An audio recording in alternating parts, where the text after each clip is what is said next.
Throughout history, people have feared the rise of a mysterious figure known as the Antichrist.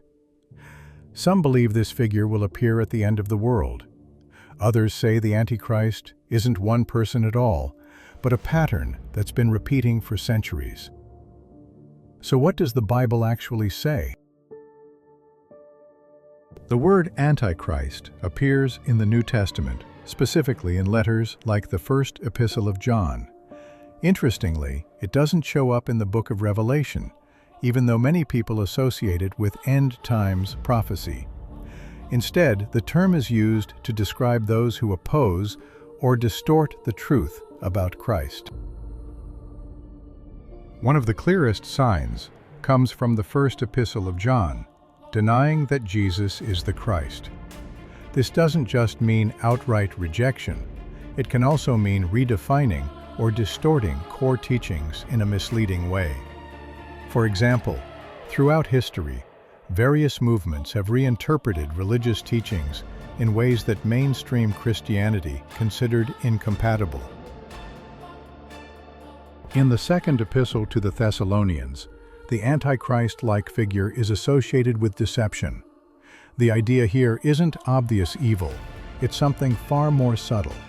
Persuasive falsehoods that appear convincing.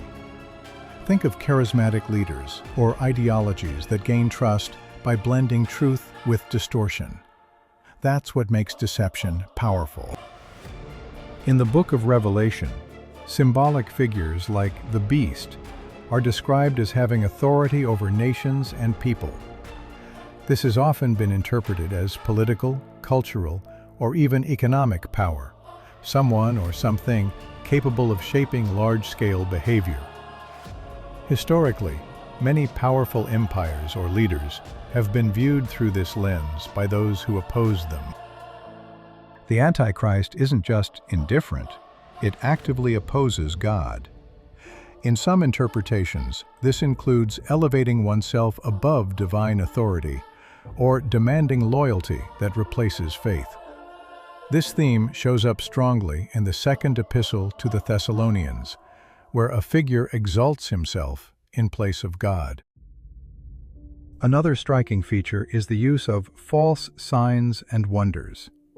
These aren't necessarily supernatural in the modern sense.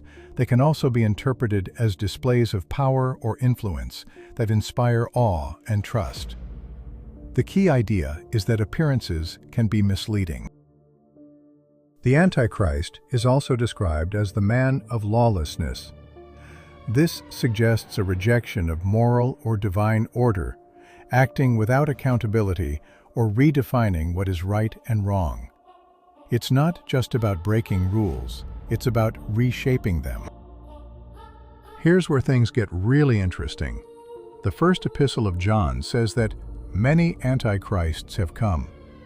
That suggests this isn't just one future individual, but a recurring pattern of behavior or influence. Some traditions expect a single figure. Others see the Antichrist as a symbol of ongoing opposition to truth. So what is the Antichrist? A future or current world leader? A symbol of evil? Or a pattern we've seen repeated throughout history? The answer depends on interpretation. But one thing is clear, the concept is less about predicting a single person and more about recognizing deception, power, and influence when they appear.